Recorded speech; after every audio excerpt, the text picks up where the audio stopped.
Breaking news mga kababayan at sa aking mga kabatang pasaway, March 21, 2025. Tinatayang humigit kumulang 120 kilos na hinihinalang shabu ang nasabat ng PIDEA Mimaropa, PNP Mimaropa, PCG Calapan at Port Police sa checkpoint sa loob ng Calapan Port sa Oriental Mindoro. Ayon kay Vigen Roger Quiseda, Regional Director ng Mimaropa PNP, aabot na sa 816 million pesos ang halaga ng nakumpiskang shabu.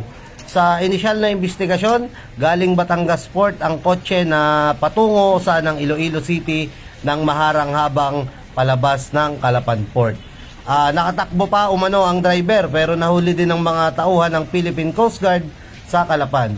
Nabatid na galing pa ng Iloilo ang driver at lumuwas lamang sa Batangas para kunin ang kotse. May nag-utos lamang umano sa suspect para ihatid sa Iloilo ang kotse. Nakalagay po sa mga maleta at bag ang shabu na nakumpiska. At yan po ang update natin ngayong araw mga kababayan. Please share this video at mag-iingat ho kayo palagi.